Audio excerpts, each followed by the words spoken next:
And how did Living Libations come about, Nadine? Oh, really? Through our union. I think we were talking one day after a yoga class, and it was actually Epiphany, and I think you said, I want to feed the world good things, and I want to make good things. And I was like, well, we have a storehouse of recipes and amazing food, and we even have frankincense, myrrh, and gold in our pantry. So we whipped that together and made a toast, and then we started making these chocolate yoga truffles. That's right. These little, I don't even think there was chocolate in them at the time. It was these little treats that I would make for my classes that I was teaching at the time in Toronto, and it just evolved and evolved from there into a full line of essential oils. And then you kind of brought me out of retirement. Yes, Nadine was kind of in retirement mode in her little apartment downtown Toronto with stuff in the closets like I'd never even heard of, like frankincense, gold, and myrrh hydrosol distillates, and I'm sipping frankincense and gold, and I'm like, wow, what is this stuff? And then we made the fairy waters. Oh, that's right. These elixirs, we would infuse gemstones, essences, and the distillate. So we had the fairy water, the white, the water nymph, the Epiphany elixir, and the dewdrop on lotus petal elixir. I think I was late for yoga class at that time.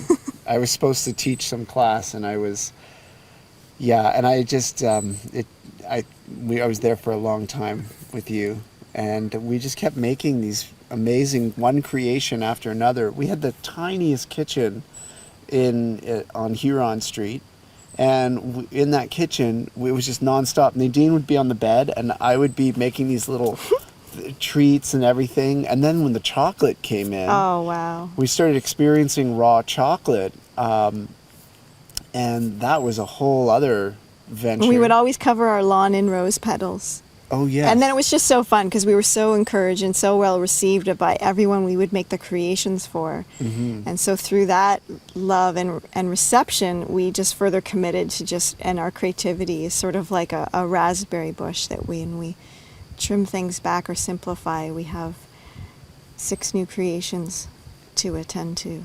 That's right. We ended up creating 7 different flavors of chocolate, all within 1 week. It just kept going. We had all the ingredients there. It was so amazing to experience something that's never been tasted before on the planet. We were making these foods that had never been combined like that. And it came from our desire to just really create real to the feel plants and botanical combinations that would like embellish and beautify and adorn people.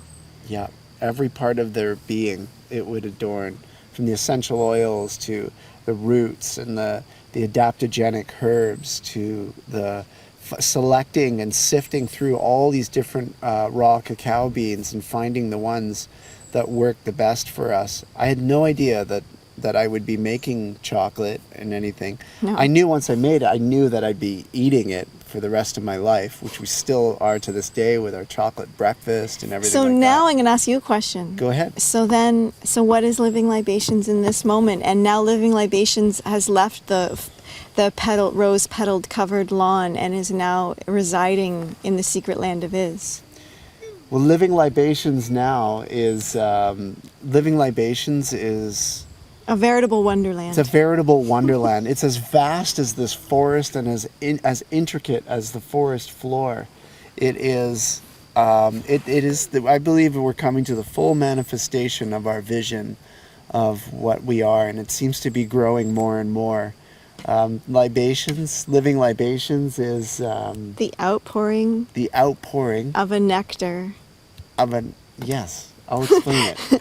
Yes, and it's an outpouring, Living Libations. Okay, well, remember that day and you were like, hey, what should we call all these beautiful things we make? And then we were just like, hey, Living Libations, let's make up a little business card. And we did.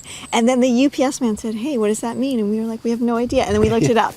And so it is, the outpouring of liquid outpouring Of a nectar. of a nectar In honor. of a deity. Yeah. Of a deity. Yeah. And we feel that all the products that we make and all these creations that we make, it makes one become the outpouring itself to a higher energy.